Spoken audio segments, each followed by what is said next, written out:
할렐루야. 만나서 반갑습니다. 제가 준비한 서론이 사실 원래 있는데요. 여기 오면서 좀 교회에 대한 그런 첫 인상과 또 이런 것들이 너무나도 좀 새롭고 너무나도 좋아서 잠깐 나누고 시작하도록 하겠습니다. 오늘 처음 이렇게 창원 새순교회 방문을 했는데요.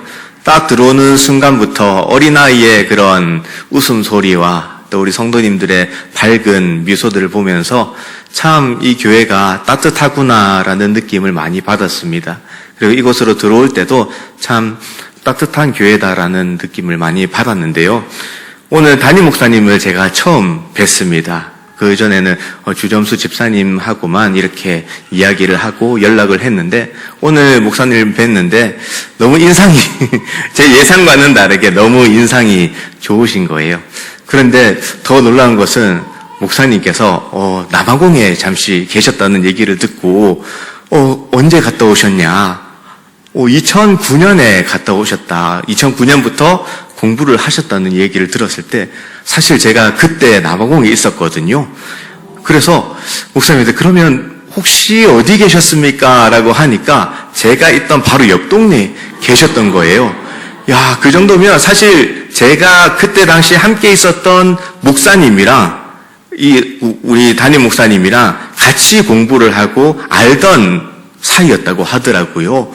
그러면 제가 그 목사님 집에 자주 놀러를 갔었는데 그 정도면 한 번쯤은 마주칠 뻔 했는데 한 번도 못 마주치고 또 여기서도 제가 울산이 고향입니다. 그런데 목사님도 울산교회 이렇게 부교육제로 계셨을 때 그때 울산교회 옆에 있는 작은 혁신교회라고 있습니다. 제가 거기서 부교육제로 사역을 했었는데 저도 울산교회 자주 왔다 갔다 했거든요. 같은 노회고 해서. 그런데도 못 마주쳤던 겁니다. 그런데 가만히 생각해 보니까 우리 하나님은 너무나도 정확하시구나. 정말로 세상에 우연이라는 것은 없구나. 정말로 하나님의 때가 되어서 정말로 하나님께서 필요한 사람을 필요한 교회를 이렇게 붙여주실 때에 이렇게 만나게 해주시는구나. 이런 것들을 오늘 목사님과 짧은 대화를 통해서 느꼈습니다. 뿐만 아니라 제가 이제 3월 17일에 파송을 받게 되는데요. 저도 원래는 남아공으로 선교를 가고자 했으나 하나님께서 계속 길을 막으시고 캄보디아로 인도하시는 과정 가운데 여러 가지 사인을 주시고 특별히 이제 훈련을 마치고 마지막 이제 후원교회를 이렇게 만나러 많이 다니는 과정 가운데 정말로 하나님께서 제 삶 가운데 많은 것들을 인도해 주시고 깨닫게 해 주시고 또 때가 되니까 이전에는 12년 동안 아무리 제가 스스로 선교를 나가려고 아무리 노력하고 했는데도 불구하고 길이 열리지 않았던 것을 때가 되니 하나님께서 일사천리로 제가 할 수 없는 노력해도 할 수 없는 부분들을 하나님께서 채워주시고 이루어 가시는 그런 것들을 요즘 많이 느끼면서 정말로 하나님은 실수가 없으시고 하나님께서는 정말로 완벽하시고 모든 그런 계획들 안에서 하나님의 계획 안에서 이루어지고 있구나라는 것을 제가 요즘 너무 많이 느끼고 경험하고 있습니다. 우리 창원 새순교회 성도님들 삶 가운데서도 한치의 오차 없이 하나님께서 저와 여러분들의 삶을 인도해 주시고 완벽한 길로 또 이끌어 주실 줄을 믿습니다. 오늘 제가 이 하나님의 드림이라는 제목으로 말씀을 나눠보도록 하겠습니다. 오늘 말씀에 등장하는 이 요셉의 꿈 이야기를 통해서 하나님께서 과연 우리의 삶을 어떻게 이끌어 가시고 또 우리의 꿈을 통해서 세상에 소망을 전하고자 하시는 하나님의 방법과 하나님의 일하심이 어떻게 이루어지는지 살펴보려고 합니다. 성경에 보면 꿈 얘기들이 참 많습니다. 그런데 그 중에서 가장 유명한 꿈 이야기 하면 바로 요셉의 꿈 이야기지 않습니까? 주일학교 때부터 잘 들어왔던 우리 꿈 이야기입니다. 그런데 우리가 이 요셉의 꿈 이야기를 나누기 전에 먼저 요셉의 형들이 어떤 꿈을 가지고 살았는가 이렇게 한번 살펴보면 좋겠습니다. 그런데 우리가 잘 아시다시피 성경에 보면 요셉의 형들이 어떤 꿈을 가지고 어떤 목표를 가지고 살았는지는 당연히 나와 있지 않습니다. 그런데 그들도 나름대로의 인생을 살았기 때문에 그들 나름대로의 그런 꿈과 목표가 있지 않았겠습니까? 우리가 잘 아는 대로 야곱은 12명의 아들들을 낳고 가나안 땅에 살았습니다. 그런데 12명의 아들들 가운데 야곱이 누구를 가장 사랑했습니까? 요셉을 가장 사랑하였습니다. 요셉에게 색동옷을 입혀주고 요셉만 거의 애지중지하다시피 키웠죠. 그러다 보니까 요셉은 아버지를 등에 업고 형들이 잘한 것이든 잘못한 것이든 아버지에게 다 얘기를 하는 겁니다. 형들의 입장에서는 얘기할 게 있고 얘기하면 안 되는 게 있는데 다 얘기하니까 어떻습니까? 싫어하겠죠. 미워할 수밖에 없습니다. 그런 반면 야곱은 이렇게 하나하나 다 얘기해주는 요셉이 너무나도 기특하고 너무나도 예쁘겠죠. 더 사랑스러웠을 것입니다. 그런데 요셉의 형들이 야곱의 자식이지 않습니까? 그런데 요셉의 형들도 야곱의 자식인데 아버지에게, 야곱에게 사랑받고 싶은 마음이, 아버지에게 인정받고 싶은 마음이 당연히 있지 않았겠습니까? 그러던 중 도단에서 양을 칠 때 멀리서 채색 옷을 입은 이 요셉이 오는 것을 봅니다.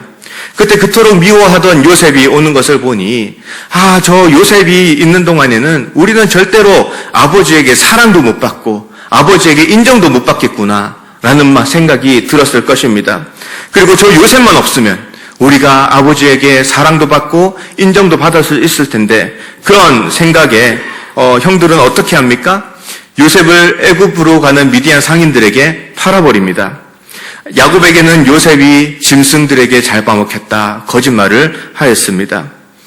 그러니까 아버지 야곱에게는 사랑하는 아들 요셉을 잃고 좌절하게 하는 슬픔을 안겨주고 요셉은 그토록 사랑하는 아버지를 이제는 보지 못하도록 하는 이 야곱과 요셉을 두 사람 모두 다 죽인 것과 다름이 없는 그런 일들을 벌인 겁니다. 그렇게 해서라도 형들은 자신들의 목표를 이루고자 했던 거죠. 그런데 형들이 했던 이 모든 계획과 이 모든 실행들은 누구의 꿈을 이룬 겁니까? 사람의 꿈을 이룬 겁니다. 형들 자신들의 욕심을 따라 했던 일들입니다. 이 세상에서 사람들이 꾸는 꿈은 대부분 자기 욕심을 이루고자 하는 꿈들이지 않겠습니까? 그렇기 때문에 내가 살 수만 있다면, 내가 이 꿈을 이룰 수만 있다면 다른 사람들은 어떻게 되든지 상관하지 않는 그런 모습들을 보입니다. 그들은 세상의 돈과 명예 그리고 권력이 그들의 전부라고 생각을 하고 그것을 내가 얻게 되면 너무나 정말로 많은 돈을 내가 가질 수만 있다면 나는 행복할 것이야. 나는 분명히 더 잘 살 것이야. 라고 확신에 찼습니다. 그렇기 때문에 그것을 이루기 위해서 어떻게 합니까? 평생 돈만 바라보고 권력만 바라보며 그것을 얻기 위해 아둥바둥 살아갑니다. 그런데 그렇게 살아가는 인생의 끝은 무엇이겠습니까? 근심하고 한탄하는 것입니다. 오늘 본문 5절에 보시면요. 당신들이 나를 이곳에 팔았다고 해서 근심하지 마소서, 한탄하지 마소서. 형들은 요셉만 없으면 우리는 이제 아버지에게 사랑도 받고 인정도 받고 우리는 요셉만 없으면 행복할 거야 라고 생각을 했던 겁니다. 그리고 요셉을 팔았습니다. 그런데 형들은 지금 오늘 본문에서 그 일로 말미암아 어떻게 하고 있습니까? 근심하고 한탄하고 있다라는 겁니다. 후회하고 있다라는 거죠. 세상에 많은 사람들이 불행한 이유가 무엇이겠습니까? 자꾸만 세상의 꿈을 꾸고 있기 때문입니다. 제가 예전에 몇 주 전에 토요일에 기도회에 참석하기 위해서 울산 시내를 지나가고 있었습니다. 그 시내의 큰 거리 가운데서 어느 곳에 보니까 어느 상점에 사람들이 길을 한 50m 정도 정말로 길게 쫙 서 있는 겁니다. 그래서 저 가게는 도대체 뭘까? 뭘 팔길래 저렇게 많은 사람들이 줄을 서 있을까? 무슨 가게였겠습니까? 로또 가게입니다. 그 시간이 아마 5시나 6시쯤 됐을 겁니다. 로또 당첨금 저도 잘 몰랐는데 그게 토요일 저녁에 한다고 들었는데요. 그걸 당첨금 발표를 하기 전에 마지막으로 사람들이 사기 위해서 줄을 엄청나게 길게 서 있는 겁니다. 그 줄을 서 있는 사람들을 보면서 지나갔는데요. 그들을 보니까 정말로 안타깝다라는 생각을 많이 했습니다. 왜냐하면 그들은 나름대로 로또를 빨리 사고 싶어서 이렇게 안달한 그런 마음으로 줄을 기다렸을 것입니다. 그들은 로또를 사서 이렇게 요즘에는 저번에 보니까 이 비닐봉지에 하나씩 곱게 넣어서 정말로 애지중지하게 그렇게 지갑에 넣는다고 들었습니다. 그렇게 애지중지하게 로또를 비닐에 싸서 지갑에 넣어서 여기 안주머니에 품고 있으면은 내가 이것만 당첨되면 나의 사업이나 직장 모든 것들이 해결되고 좋은 집도 사고 좋은 차도 사고 또 우리 자녀들 힘든데 용돈도 손주들 용돈도 많이 줄 수 있을 텐데 그런 허황된 꿈에 부풀어서 한 주를 보냅니다. 나름대로 행복하다고는 합니다. 그런데 사람들이 살면서 1등에 당첨되는 사람들이 과연 몇이나 되겠습니까? 대부분의 사람들은 그걸 보면서 어떤 마음을 가지겠습니까? 다 꽝이지 않습니까? 그러면 괜히 샀다. 에이, 잘못 샀다. 그렇게 후회하면서 또 일주일 뒤에 어떻게 합니까? 또 줄 서 있는 겁니다. 그런 것들이 이 땅 가운데 소망이 돈이기 때문에 그것을 꿈으로 삼고 목표로 삼기 때문에 그 마음속에 돈을 품으며 사람의 꿈을 품고 살아가기 때문에 결국에는 후회하고 한탄하고 이렇게 근심하고 살아간다라는 것입니다. 혹시 잘 모르겠습니다. 여기서 로또를 하시는 분이 있다면은 제가 그분을 정죄하는 것은 결코 아니고요. 로또를 하든지 안 하든지 중요한 것은 무엇입니까? 로또를 하시더라도 그 로또의 꿈을 품고 살아가는 것이 아니라 사람의 꿈을 품고 살아가는 것이 아니라 하나님의 꿈을 품고 살아갈 수 있기를 바랍니다. 여러분들 마음속에는 사람의 꿈을 품고 살아가십니까? 아니면 하나님의 꿈을 마음에 품고 살아가고 계십니까?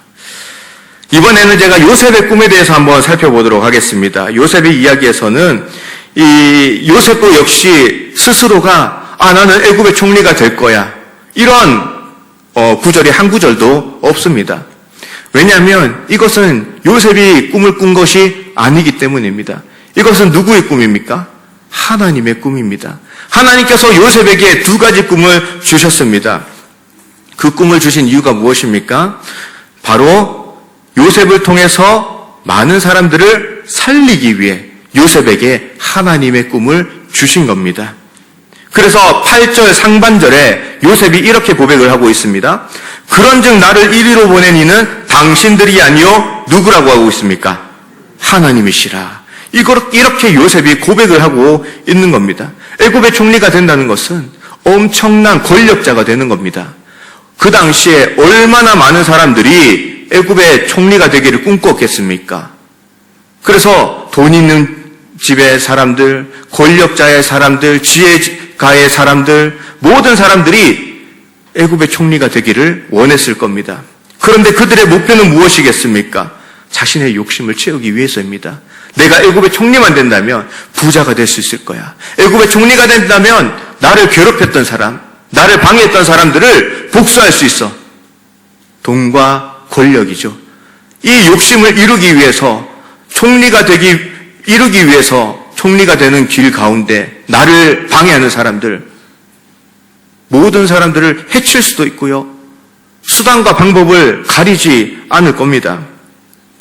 그런데 요셉은 총리를 꿈꾸었습니까? 꿈꾸지 않았습니다. 그는 누구였습니까? 애굽 사람도 아닙니다. 이방인이었고요. 그는 노예였습니다. 그리고 그는 죄수였습니다. 그 누구보다도 이 총리를 꿈꿀 수조차도 없는, 상상할 수조차 없는 그런 상황에 있었던 사람이 바로 요셉이었습니다. 그런 요셉이 어떻게 총리가 될 수 있었습니까? 왜냐하면 요셉이 총리가 되는 것은 요셉의 꿈이 아니었기 때문입니다. 그게 누구의 꿈이었기 때문입니까? 하나님의 꿈이었기 때문에 가능했던 것입니다. 그런데 더 놀라운 것은요, 요셉이 애굽의 총리가 되기 위해서 하나님은 요셉을 애굽의 최고의 대학에 입학시키지도 않았고요. 하나님은 요셉을 애굽의 가장 높은 권력자의 집에 입양시킨 것도 아닙니다. 하나님은 요셉을 어떻게 하셨습니까? 노예로 팔려가게 하셨습니다. 놀랍지 않습니까? 하나님께서 요셉을 애굽의 가장 높은 자리에 오르게 하기 위해서, 세우시기 위해서 하나님은 요셉을 어디로 보내셨습니까? 가장 낮고 천한 자리로, 비천한 자리로, 아무런 소망이 없는 자리로 하나님은 요셉을 보내셨다는 겁니다. 요셉은 야곱의 집에서 채색 옷을 입고 가장 사랑받으면서 그런 아버지의 사랑을 독차지하던 아들이었습니다. 그 요셉이 어떻게 되었습니까? 노예의 자리로, 죄수의 자리로, 누명과 억울한 자리로 내려갔습니다. 이 요셉의 삶을 보면 여러분 혹시 성경에 생각나는 사람이 없습니까?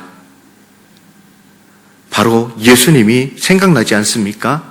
예수님은 어떤 분이셨습니까? 이 땅 가운데 오시기 전에 하늘 영광 가운데 계셨던 하나님 아버지의 사랑을 독차지했던 독생자셨습니다. 그 예수님께서 어디로 오셨습니까? 낮고 천한 이 땅 가운데 오셨고, 예수님께서는 정말로 억울하게 누명을 쓰시고 채찍질을 당하는 자리로, 십자가의 자리로 나가셨습니다. 그 예수님을 우리가 다시 한번 기억할 수 있기를 바랍니다. 뿐만 아니라 7년의 기근 동안 그 배고파서 먹을 것이 없어서 굶주려 있던 애굽 사람이든 다른 이방 민족이든 그 누가 되었든지 간에 굶어 죽기 직전에 그 사람들이 총리 요셉 앞에 엎드려 나오면은 그들은 양식을 얻고 그 가족은 살 수가 있었습니다. 그런데요, 우리 예수 그리스도 앞에 엎드린 자는 그가 이스라엘 사람이든 다른 한국 사람이든 이방 나라 사람이든 그 누가 되었든지 간에 우리 주 예수 그리스도 앞에 엎드린 그 모든 사람들, 하나님을 예배하는 그 모든 사람들은 한순간에 먹고 사라지는 그 양식이 아니라 영원한 양식을 얻습니다. 그리고 영원한 생명을 얻는 줄로 믿습니다. 그 예수님을 이 오늘 요셉의 모습을 통해서 요셉이 예수님의 그 사역을 잘 보여주는 예표이고 그림자입니다. 우리가 오늘 예배를 드리면서 과연 하나님의 꿈이 무엇이었는가 다시 한번 생각해 볼 수 있기를 바랍니다. 하나님의 꿈이 무엇입니까? 세상의 수많은 사람들을 살리는 것이 바로 하나님의 드림, 하나님의 꿈이었습니다. 하나님께서는 요셉의 그 희생을 통해서 많은 사람들을 구원하는 계획을 세우신 것처럼 하나님은 누구를 가장 먼저 희생시켰습니까? 예수님을 가장 먼저 희생시켰습니다. 하나님 자기 자신이 먼저 우리를 위하여 드리셨습니다. 하나님의 드림을 이루기 위해서 가장 먼저 하나님께서 자기 자신을 드리셨습니다. 그것을 우리가 기억할 수 있기를 바라고, 이것이 하나님의 계획이고 이것이 바로 하나님께서 일하시는 방법인 줄로 믿습니다. 제가 개인적으로 아는 선교사님 한 분이 있습니다. 이 선교사님도 제가 남아공에서 만났던 선교사님인데요. 제가 하나님을 만나고 이렇게 선교사로 나가기까지 정말로 많은 영향을 끼쳐주신 선교사님인데요. 지금으로부터 15년 전에 남아공에서 그 선교사님을 만났습니다. 그 선교사님에게는 꿈이 있었습니다. 그 당시에 남아공은 이렇게 점점 무슬림이 많아지는 그런 상황이었고 기독교가 점점 쇠약해지는 그런 환경 가운데 있었습니다.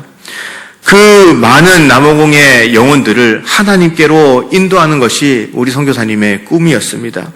이를 위해 기독교 학교를 세우시고 선교사님은 자신을 늘 꿈쟁이라고 소개를 하셨습니다. 그런데 아프리카 작은 시골 마을 부스터라는 마을에 한국의 선교사가 왔는데, 그 당시에는 한국이 어디에 있는 나라인지도 모르는 그 당시에 많은 사람들이 그 선교사님을 신뢰하지 않고 선교사님에게 마음을 열지 않았습니다. 그럼에도 불구하고 선교사님은 항상 그들을 찾아가시고 돌보시고 기도해 주셨습니다. 남아공 겨울도 굉장히 춥습니다. 겨울에는 비가 많이 옵니다. 어떤 지역은 0도까지 떨어질 때도 있고, 제가 있었던 지역에는 때로는 눈이 오는 날도 있었습니다. 그렇게 춥고 비가 오는 밤이 되면 한 가정 한 가정 선교사님이 찾아가셨습니다. 그렇게 신방하면서 어려운 가정은 없는지, 고통당하는 아이들은 없는지 돌보시고 기도하셨습니다. 그리고 폐기차역에서 마약하는 아이들을 위해서 갱단들의 위협에도 불구하고 그 기차역, 더러운 기차역을 청소하시고 그곳에서 아이들과 찬양하고 예배하는 장소로 바꾸어 가셨고, 어려운 가정 형편과 폭력에 노출된 아이들을 공부시키기 위해서 기독교 학교를 세우시기도 하셨습니다. 그렇게 선교사님은 15년 동안 그 땅을 위해서 눈물을 흘리시고 열심히 사역하셨고 46세의 젊은 나이로 그 땅에 묻히게 되었습니다. 선교사님의 장례식 때 많은 현지 사람들이 찾아와서 눈물을 흘렸습니다. 선교사님은 정말로 자신들의 가족이었고 우리들의 아버지였다고 많은 사람들이 안타까워하였습니다. 지금도 선교사님 사모님은 귀국하지 않으시고 그 땅 가운데서 계속해서 기독교 학교를 이어가고 계시고 그 사역 가운데 많은 열매들을 맺어가고 있음을 소식을 통해 듣습니다. 저는 하나님의 꿈을 이루기 위해서 자기 자신을 드렸던 그 선교사님의 모습을 보았습니다. 하나님께서는 그 남아공 선교사님에게 하나님의 꿈을 심어주시고 그분의 삶을 통해서 하나님은 그 남아공 시골 마을에 많은 사람들의 영혼들을 살리고 많은 열매들을 맺어 가셨습니다. 그래서 우리가 이 말씀을 통해서 기억해야 될 두 번째는요, 하나님의 드림은 나의 드림을 통해서 이루어진다는 겁니다. 한번 따라해 보도록 하겠습니다. 하나님의 드림은 나의 드림을 통해 이루어진다는 겁니다. 그러니까 하나님의 꿈은 우리 자신을 하나님을 위해서 드릴 때 이루어진다라는 겁니다. 오늘 말씀 가운데 하나님이 큰 구원으로 당신들의 생명을 보존하고 당신들의 후손을 세상에 두시려고 나를 당신들보다 먼저 보내셨나니 그런즉 나를 이리로 보낸 이는 당신들이 아니요 하나님이시라. 요셉은 참 힘들고 어려웠던 그 순간들을 어떻게 기억하고 있습니까? 정말로 이 모든 삶이 하나님이 나를 통해서 뜻을 이루는 시간들이었구나. 이렇게 깨닫고 고백하였습니다. 이 사실을 깨달은 요셉은 과거 노예로 팔리고 억울한 누명을 쓰고 감옥에 갇혔던 그 일들을 어떻게 기억하고 있겠습니까? 그 시간은 분명히 요셉에게 정말로 괴롭고 고통스러운 시간들이었을 겁니다. 그러나 그 시간들이 자신의 삶을 통해서 하나님의 뜻을 이루는 시간들이었구나라는 것을 깨닫게 될 때에 그 고통스러웠던 시간들은 단지 고통스럽기만 했던 시간이 아니라는 겁니다. 그 시간은 복된 삶이 되었고 하나님께서 함께 하시는 삶이 되었고 정말로 어렵고 힘들었지만 그 어떤 시간보다 돈이 많거나 그저 좋은 데 구경하는 여행을 다니는 그 어떤 시간들보다 고통스럽지만 하나님이 함께 하셨기 때문에 행복한 시간들이었다 고백을 할 수 있게 된 겁니다. 그가 어떤 상황과 형편에 있든지 하나님이 그와 함께 하신다면 그는 행복한 사람이라는 것입니다. 요셉과 같지 않지만 여기 계신 성도님들께서도 참 어렵고 힘든 시간들을 보내신 적이 없으십니까?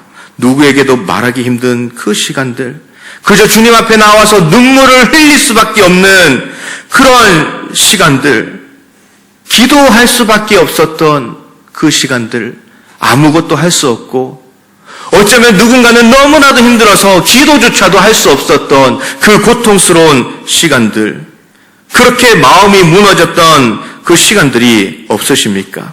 언제 끝날지 모르는 터널과 같은 고통 가운데 있었던 분들, 혹시 모릅니다. 지금도 여전히 그 어려움 가운데, 그 고통 가운데 하나님은 왜 나를 그 어려움 가운데서 건져주시지 않는 걸까? 왜 하나님은 나의 기도를 들어주지 않는 걸까? 깜깜무소식과 같은 그 시간들을 보내고 계시거나 보내신 적이 없으십니까? 그런데 지나고 보니까 그 힘든 시간들을 통해서 하나님께서 나를 연단하셨구나. 그 일들을 통해서 하나님께서 이런 일들을 이루어 가셨구나. 그때는 너무 힘들고 고통스럽고 하나님이 원망스럽기만 했는데 지나고 보니까 나의 이 어려움들을 통해서 하나님께서 이것을 이루려고 이 어려움을 주셨구나. 그것을 깨닫게 될 때에 우리 몸에 전율이 휩싸이면서 요셉이 고백했던 이 고백을 우리 역시 할 수 있게 될 것입니다. 우리 함께 이 본문 7절, 8절 중반절까지 말씀을 요셉이 고백한 이 고백이지만 이 시간만큼 저와 여러분들의 고백이라 생각하시고 큰 소리로 한번 읽어보도록 하겠습니다. 시작! 하나님이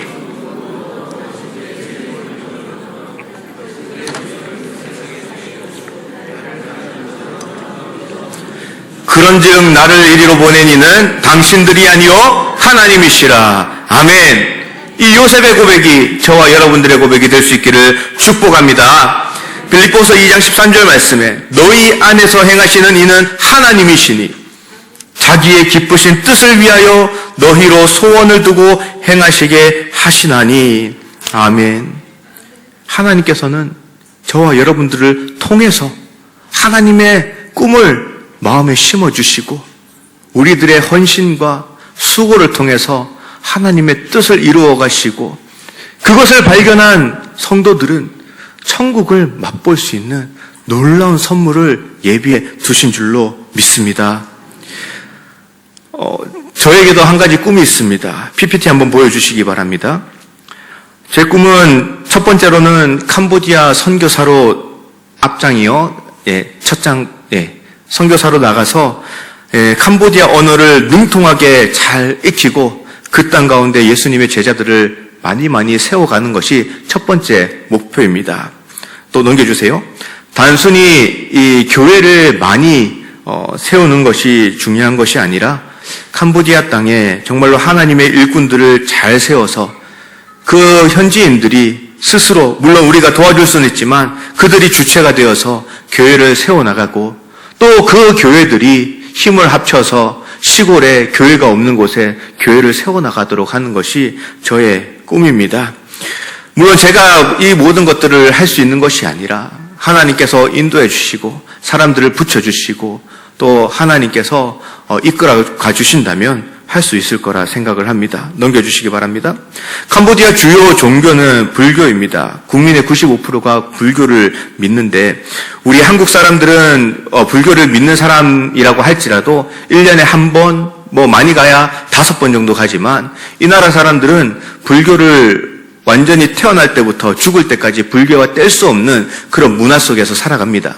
그래서 잠시 이렇게 선물을 주고 집회를 하고 하는 것은 행사로서는 할 수가 있지만 이들을 전도해서 정말로 이들이 이 불교 문화권 속에서 그리스도인으로 살아가도록 만드는 것은 쉽지 않다고 합니다. 이 역시 하나님의 능력, 성령의 능력이 아니면은 불가능한 사역입니다.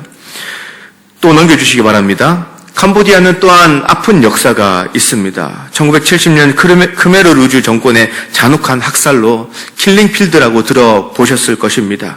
지금도 캄보디아인들이 이 아픔의 역사 가운데 있고 많은 영향을 받고 있습니다. 당시 폴포트가 이끄는 정권은 이상적인 공산주의 사회를 건설하기 위해서 200만 명이 넘는 사람들을 학살하고 강제노동시킵니다. 그렇게 지금도 40대, 50대가 많이 없다고 합니다. 그리고 넘겨주시기 바랍니다. 지금도 군부 독재로 캄보디아의 평범한 사람들은 참으로 살기가 어렵다고 합니다. 청년들은 일자리를 구하기 위해서 수도 푸놈펜으로 나올 수밖에 없는 상황이고, 그마저도 쉽지 않아 태국이나 베트남, 그것도 우리가 볼 때는 참 못 사는 나라라고 생각하지만 그 나라가 캄보디아보다 훨씬 잘 살기 때문에 그 나라 가서 일을 합니다. 그리고 공부를 잘 준비해서 잘 준비된 사람들은 한국으로 와서 많은 돈을 벌기도 합니다. 또 넘겨주시기 바랍니다. 이 그림은 2024년 국가 전체 개인 GDP가 아니라 국가 전체 GDP인데요. 보시면은 태국보다 베트남보다 거의 10배 정도 국가 GDP가 낮습니다. 개인 GDP는 저거보다 격차가 좀 적게 나긴 하지만은 어쨌든 많이 차이가 납니다. 그러다 보니까 캄보디아는 너무 어렵기 때문에, 살기가 힘들기 때문에 1990년대부터 외국인들에게 이렇게 개방을 해서 자유롭게 복음도 전할 수 있는 그런 나라인데, 예전에 베트남이 그렇게 했다가 어느 정도 국가가 경제가 성장하고 나니 문을 닫고 이렇게 복음을 길거리에서 자유롭게 전할 수도 없고, 이제 저희 선교사님들이 현지인들에게 복음을 전하는 것은 불법입니다. 그리고 교회들도 숨어져 있습니다. 그렇게 되기 전에 캄보디아의 많은 선교사님들이 교회도 많이 짓고 또 복음도 많이 전해서 이 나라가 닫히기 전까지 딱 지금 어떻게 보면은 좋은 시기입니다. 그래서 이 정해진 시기 가운데 열심히 또 전해야 되는, 복음을 전해야 되는, 선교해야 되는 그런 나라이기도 합니다. 군부 독재로 인해서 이 나라가 육체가 억압당하고 불교 숭배함으로 영혼이 죽어가는 캄보디아 땅에 정말로 불교 사원이 사라지고 그곳에 하나님을 예배하는 교회가 많이 세워지는 것을 꿈꿉니다. 이런 꿈을 위해서 하나님께서는 청년의 때에 저를 만나 주셨습니다. 아직 믿음이 없었던 저에게 남아공 선교사님을 만나게 해주시고 제 마음속에 복음의 씨앗을 심어주셨고 선교지의 불신 영혼들을 향한 그 안타까운 마음을 느끼도록 해주셨습니다. 저는 이전에는 눈물이 없었던 사람입니다. 혹시 젊은 사람들이 MBTI 얘기할 때 저는 T 성향이 굉장히 강한 사람입니다. 그러다 보니까 다른 사람을 이해하고 공감하는 능력이 거의 없었습니다. 그래서 하나님을 만나기 전까지, 초등학교 때부터 성인이 될 때까지 저는 영화를 보거나 또 슬픈 얘기를 듣고 했을 때 울어본 적이 제 기억은 한 번도 없습니다. 그 정도로 차가운 사람이었는데요. 그런데 남아공에서 제가 어느 주일 오후에 기도하는데 이상하게 믿음이 없었던 저임에도 불구하고 왜 선교사님이 저렇게까지 할까? 하나님이 왜 저 영혼들을 사랑하실까? 사랑한다면 얼마나 사랑하실까? 그 마음이 너무나 궁금해서 하나님께 기도를 했습니다. 하나님, 정말로 저 선교지의 이 현지인들 하나님이 얼마나 사랑하는지 그 하나님의 마음을 느끼게 해달라고 기도했는데요. 그때부터 제가 2시간, 3시간을 계속 울었습니다. 눈물이 없던 제가 그렇게 눈물샘이 터져서 펑펑 울어서 수건으로 닦아도 수건이 젖을 정도로 많은 눈물을 흘렸습니다. 그렇게 하나님을 경험하고 저에게 하나님은 먼저 눈물을 회복시켜 주셨고, 눈물이 회복되고 나니 제가 이전에 살았던 삶들, 하나님을 몰랐을 때의 그런 삶들을 생각하다가 회개가 터지게 되었습니다. 하나님은 저에게 그렇게 하나님의 마음을 심어주시고 잃어버린 잃어버린 영혼들을 향한 하나님의 그 마음을 깨닫게 해주셨고 특별히 선교의 마음을 주셨습니다. 그렇게 하나님의 마음을 따라 결단을 하였고 2013년도에 제가 신학교에 입학하고 12년 만에 오랜 기다림 끝에 정말로 이제 파송을 받게 되었습니다. 저희 가정은 3월 17일에 출국을 하여서 2년간 언어 훈련을 받을 것이고 그 시간 동안 캄보디아 이 문화를 익히고 또 사역 준비를 하게 될 것입니다. 그 과정은 저희가 구체적으로 알 수는 없지만 하나님께서 인도해 주신다면 하나님께서 좋은 사람들을 만나게 해주시고 사역들을 열어가 주실 거라고 믿습니다. 그리고 결국에는 교회가 없는 그 시골에 교회를 세우는 것이 목표입니다. 말씀을 맺도록 하겠습니다. 우리를 구원하시기 위해 자기 자신을 드렸던 그 하나님의 꿈을 이루신 예수 그리스도를 우리가 기억하면서 하나님이 우리에게 주신 꿈과 사명을 다시 한번 기억해 볼 수 있기를 바랍니다. 우리는 하나님의 드림, 하나님의 꿈을 이루기 위해서 우리 자신을 드릴 수 있는, 하나님께 우리를 드리고 헌신할 수 있는 주님의 백성이 될 수 있기를 바랍니다. 하나님의 꿈이 무엇입니까? 하나님을 알지 못하는 자들, 수많은 사람들을 살리는 것, 그 잃은 영혼들이 창원 세순교회를 통해서 예수 그리스도를 만나고 하나님의 백성이 되는 것, 천국 백성이 되고 이곳에서 하나님을 예배하는 것, 그것이 하나님의 꿈이지 않겠습니까? 불교를 우상숭배하던 저 캄보디아 땅에 수많은 사람들이 예수 그리스도의 복음을 듣고 주님께로 돌아와서 불교 사원이 아니라 교회에서 하나님을 찬양하고 예배하게 하는 것, 그것이 하나님의 꿈이고 하나님께서 그 꿈을 이루기 위해 저와 여러분들을 부르신 줄로 믿습니다. 이 하나님의 부르심에 응답하시기를 주님의 이름으로 축복합니다.